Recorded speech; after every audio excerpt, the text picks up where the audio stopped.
నమస్తే, welcome to Suman TV. నేను మీ విష్ణు. ప్రస్తుతం మనతో పాటు QPFP అంటే qualified personal finance professional Rajeshwar Reddy గారు ఉన్నారు. సో వారితో మాట్లాడి ఫైనాన్షియల్ ప్లానింగ్కి సంబంధించిన అనేక విషయాలు తెలుసుకుందాం. నమస్కారం రాజేశ్వర్ రెడ్డి గారు. నమస్కారం అండి. డబ్బు సంపాదించడం, సంపదను సృష్టించడం ఏంటి ఈ రెండింటి మధ్య ఉన్న తేడా? డబ్బు సంపాదించడము, సంపద సృష్టించడం అంటే ఎర్నింగ్ మనీ, క్రియేటింగ్ వెల్త్, ఈ రెండిటికి చాలా తేడా ఉందండి. అంటే చాలామంది ఏంటంటే కొన్ని చోట్ల రెండు ఒకే అని అనుకుంటుంటారు. డబ్బు సంపాదించడం, సంపద సృష్టించడం. అంటే డబ్బు సంపాదించడం అనేది ఏంటి అంటే షార్ట్ టర్మ్, సంపద సృష్టించడం అనేది ఏంటి అని అంటే లాంగ్ టర్మ్. అంటే దానికి ఎగ్జాంపుల్, ఇప్పుడు డబ్బు సంపాదించడం అంటే ఏం చేస్తాము? అసలు డబ్బు సంపాదించాలంటే either job or business are daily wages ఏదైనా అనుకోండి. అంటే అక్కడ మనం మన రీసోర్సెస్ ఖర్చు చేస్తున్నాం. అంటే టైం అనుకోండి, ఎనర్జీ అనుకోండి. సో మన టైము, ఎనర్జీ ఖర్చు పెడితేనే డబ్బు వస్తుంది. అవును.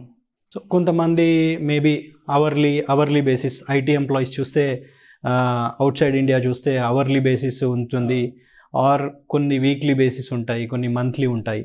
సో దాన్ని మనం డబ్బు సంపాదించడం.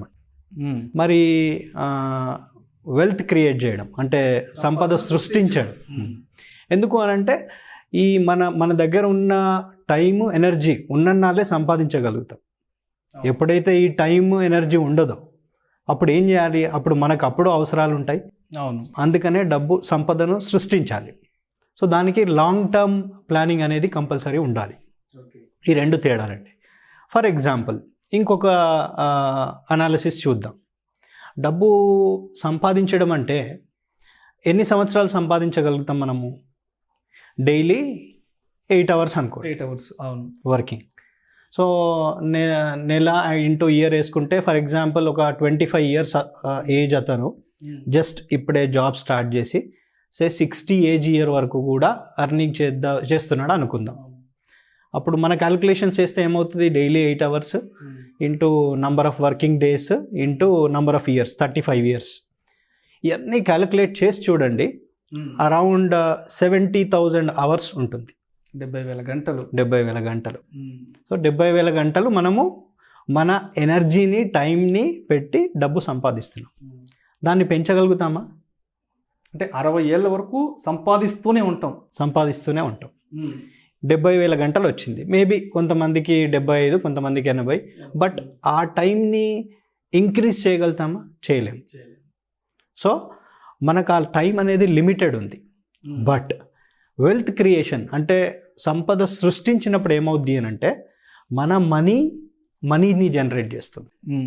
దట్ మీన్స్ అంటే ఫర్ ఎగ్జాంపుల్ నేను ఏదో ఒక బిజినెస్లో ఇన్వెస్ట్ చేశాను. సో ఆ బిజినెస్లో ఇన్వెస్ట్ చేసినప్పుడు ఏమవుతుంది? ఆ బిజినెస్ ప్రొడక్ట్స్ 24 hours ఎవరో ఒకరు ఏదో ఒక టైంలో యూజ్ చేస్తూనే ఉంటారు. అవును. సో అక్కడ నా టైం వెళ్ళట్లేదు. నేను అక్కడ ఇన్వెస్ట్ చేసినప్పుడు నా టైంని స్పెండ్ చేయట్లేదు నేను అక్కడ. సో 24 hours వర్క్ చేస్తుంది కాబట్టి మనీని జనరేట్ చేస్తుంది. Yes, exactly. సో మనం ఏంటంటే ఇది కరెక్ట్గా గుర్తుపెట్టుకోవాలి. మన దగ్గర ఉన్న రీసోర్సెస్ పెట్టినప్పుడే డబ్బు సంపాదించగలుగుతున్నాం. ఎప్పుడైతే ఆ రీసోర్సెస్ అయిపోయాయో డబ్బు సంపాదించడం ఆగిపోతుంది. అందుకనే సంపదను క్రియేట్ చేయాలి. సో లాంగ్ టర్మ్లో క్రియేట్ చేసుకోగలగాలి. అంటే సంపాదించిన దాన్ని రెట్టింపు చేసుకుంటూ ఉంటే వెల్త్ అనేది క్రియేట్ అవుతుంటాయి. సో రెట్టింపు చేసినప్పుడు ఏంటంటే మరి సంపాదించిన దాన్ని ఎలా రెట్టింపు చేయాలి? సెకండ్ క్వశ్చన్, ఎలా రెట్టింపు చేయాలి? ఫర్ ఎగ్జాంపుల్ చూద్దాం. మనం ఒక టోటల్ నేను 25 years to 60 years ఎగ్జాంపుల్ చెప్పాను కదా. ఇందులో డిఫరెంట్ ఫైనాన్షియల్ రెస్పాన్సిబిలిటీస్ వస్తుంటాయి. పిల్లల ఎడ్యుకేషన్ అంటే ఉంటుంది, మ్యారేజ్ ఎక్స్పెన్సెస్ ఉంటుంది, మన రిటైర్మెంట్ ఉంటుంది. ఇవన్నీ ఫర్ ఎగ్జాంపుల్ ఒక 2 crore అనుకుందాం లైఫ్ టైం ఈ రోజు నుంచి అప్పటి వరకు చూస్తే 2 crore అవుతుంది. మరి నేను 2 crore క్రియేట్ చేయాలి అని అంటే ఎంత టైం పడుతుంది? చాలా టైం. ఓన్లీ ఎర్నింగ్ మీద నేను డిపెండ్ అవుతాయి. ఎందుకంటే మనం ఇప్పుడు 70,000 గంటలు అన్నాం. 70,000 గంటలు 2 crores క్రియేట్ చేయాలి. 2 crores-ని 70,000 గంటలతో డివైడ్ చేయండి. చేస్తే 285 rupees per hour. గంటకి గంటకి 285 రూపాయలు సేవ్ చేయాలి, సంపాదించడం కాదు, సేవ్ చేయాలి. సో అంటే 285 ఇంటూ మనం పనిచేసే నెలలో ఈ నంబర్ ఆఫ్ డేస్ వేస్తే రఫ్లీ అరౌండ్ 45,000-50,000 వస్తుంది. అంటే 45,000 to 50,000ని మనం సేవ్ చేయాలి, నేను సంపాదించడం అనట్లేదు.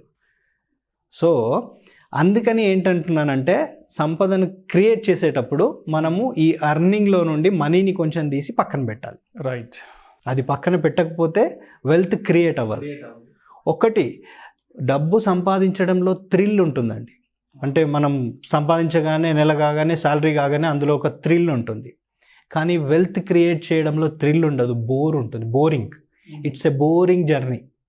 అంటే మనము ఈ 20-25 ఏళ్ళు బోరింగ్గా అంటే ఓపిక్గా ఆగితేనే వెల్త్ క్రియేట్ అవుతుంది.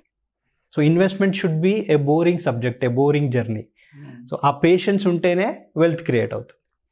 ఇప్పుడు మనం ఈ 2 కోట్లు క్రియేట్ చేయాలి అని అంటే, ఫర్ ఎగ్జాంపుల్ 25 years అతను 60 years వరకు ఆ 2 కోట్లు క్రియేట్ చేయాలి అని అనుకుంటే అట్ ద రేట్ ఆఫ్ 10%, ఒక 10% రిటర్న్ వచ్చేదే అనుకుందాం. ఇవాళ రేపు ఎఫ్డీస్ ఇవన్నీ చూస్తే ఒక 6% వస్తున్నాయి. ఈక్విటీస్, స్టాక్ మార్కెట్ ఇవి చూస్తే ఒక 12 అనుకుందాం. సో దానికి దీనికి మధ్యలో ఒక 10% అనుకుందాం. సో 25 years అతను 60 years వరకు ఈ వెల్త్ క్రియేట్ చేయాలి అంటే ఒక 5,000 to 6,000 పక్కన పెడితే చాలు. మనం ఇంతకుముందు క్యాలిక్యులేషన్లు ఏమనుకున్నాం, 50,000 పక్కన 50,000 అనుకున్నాం. అవును, 50,000 అవసరం లేదు. యాక్చువల్గా ఆ 5,000ని పక్కన పెట్టి అది అసెట్ ఫామ్లో ఉన్న వాటిల్లో ఇన్వెస్ట్ చేయాలి. అంటే అది గ్రో అవ్వాలి, అంటే ఆ మనీ 24 hours మన కోసం పనిచేయాలి. అప్పుడు అట్ ద రేట్ ఆఫ్ 10% ఈ 35 yearsలో ఆ 5,000 to 6,000తో ఈ 2 crore క్రియేట్ చేయొచ్చు. సో ఆ అమౌంట్ అనేది ఇంకొక అమౌంట్ని జనరేట్ చేస్తూ ఉండాలి, వర్క్ చేస్తూ ఉండాలి, అది రిటర్న్ అవుతూనే ఉండాలి. Money should work for generating money. Right. అప్పుడే ఆ వెల్త్ క్రియేట్ అవుతుంది. ఇంకో కొన్ని పాయింట్స్ ఉన్నాయి, important points. Say for example మరి అది ఎక్కడ పెట్టాలి? సపోజ్ ఇప్పుడు వెల్త్ క్రియేట్ చేయడానికి 5,000 to 6,000 అనుకున్నాం, మరి అది ఎక్కడ పెట్టాలి? ఎలాంటి సోర్సెస్ ఉన్నాయి? ఇప్పుడు మనకి ఎఫ్డీస్, ఆర్డీస్, పోస్టల్ సేవింగ్స్ ఇవన్నీ ఉన్నాయి. అలాగే mutual funds, stock market, gold, real estate ఇవన్నీ ఉన్నాయి. సో మళ్ళీ ఇక్కడ ఒక చిన్న తేడా ఉంది. ఏంటా తేడా? Stocks, mutual funds, real estate వీటన్నిటిని మనము డబ్బుతో కొన్నప్పుడు అది అసెట్ ఫామ్లో క్రియేట్ అవుతుంది, అసెట్ అయిపోతుంది. అదే ఎఫ్డీస్, ఆర్డీస్ ఇవన్నిట్లో రూపీస్లోనే ఉంటుంది, లిక్విడ్ ఫామ్లో ఉంటుంది, అది రూపీ ఫామ్లో. రైట్. సో ఇక్కడ మీకు ఒక చిన్న ఎగ్జాంపుల్, అంటే ఇదివరకు కూడా ఒకసారి నేను అడిగాను, సేమ్ ఎగ్జాంపుల్ అడుగుతాను. సపోజ్ మీకు ఈరోజు ఒక సే 1,000 రూపీస్ ఇస్తాను. ఒక 20 years బ్యాక్, 20 years బ్యాక్ ఒక 100 రూపీస్ ఇస్తాను. మనం అంటే 20 years బ్యాక్ 2000లో ఉన్నాం అనుకుందాం. మీరు ఏది తీసుకుంటారు? దేనికి ఎక్కువ పవర్ ఉంది? 2000లో ఉన్నప్పుడు ఉన్న 100 రూపీస్ తీసుకుంటారా, ఈరోజు ఇచ్చే 1000 రూపీస్ తీసుకుంటారా? ఈరోజు ఇచ్చేది రెడీమేడ్గా తీసుకుంటాం. పవర్ ఎక్కువ దేనికి ఉంది అంటే, ఫర్ ఎగ్జాంపుల్ మనం 2000లోనే ఉన్నాం. 2000లో మీకు 100 రూపీస్తో ఎక్కువ గ్రాసరీస్ అనుకుందాం వచ్చేవా? ఈరోజు 1000తో ఎక్కువ వస్తున్నాయా? ఒకసారి ఆలోచించండి. అంటే అప్పటి సిచ్యువేషన్స్ దానికి తగ్గట్టు కూడా గ్రాసరీ ప్రైస్లో కూడా వేరియేషన్ ఉంది. అప్పుడు 100 రూపీస్, సపోజ్ పెట్రోలే తీసుకుందాం.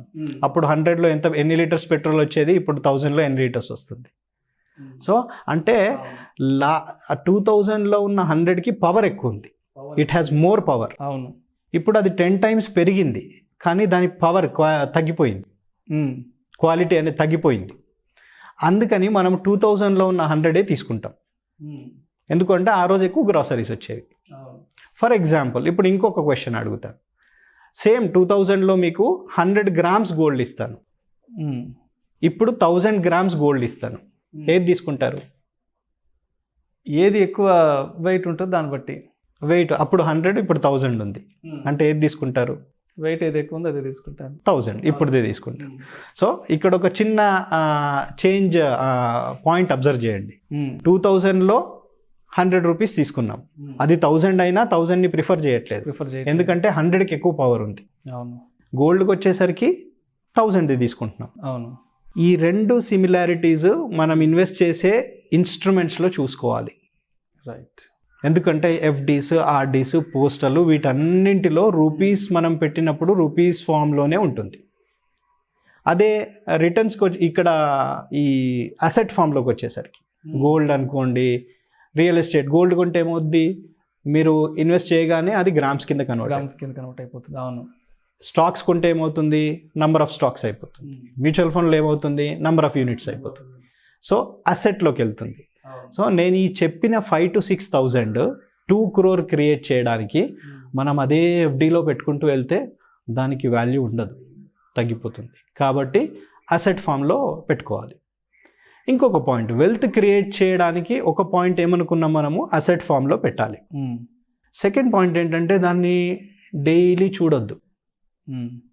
ఇది పెరిగిందా, ఈరోజు ఎంత అదే ధ్యాస మీద ఉండకూడదు. అంటే ఒక గోల్ సెట్ చేసుకోవాలి. ఫర్ ఎగ్జాంపుల్ ఇప్పుడు నేను 25 years నుంచి 60 years అన్నాను. సో ఇన్ని ఇయర్స్ మీరు రెడీ అయినప్పుడు అన్ని ఇయర్స్ మనం ఇన్వెస్ట్మెంట్ చేయాలి. ఎవ్రీ డే దాన్ని చూడడం చేసుకోవద్దు. ఎందుకంటే ఫర్ ఎగ్జాంపుల్, దీనికి చిన్న ఎగ్జాంపుల్ చెప్తాను. మన ఇంట్లో పిల్లలు ఉంటారు, వాళ్ళు చిన్నప్పటి నుంచి 25 ఒక సర్టన్ ఏజ్ వరకు హైట్ పెరుగుతూ ఉంటారు. డైలీ మనం చూడం కదా ఎంత హైట్, ఆర్ సంవత్సరానికి ఒకసారి ఎంత హైట్ అయినది, ఎంత పెరిగాడని చూడం కదా. సిమిలర్లీ మన ఇన్వెస్ట్మెంట్ని కూడా అలాగే ట్రీట్ చేస్తే డెఫినెట్గా రిటర్న్స్ వస్తాయి. ఇన్ బిట్వీన్ ఆ ఫ్లక్చుయేషన్స్కి మనకు ఆ ఇమోషన్స్ని కంట్రోల్ చేసుకోవాలి. ఓకే.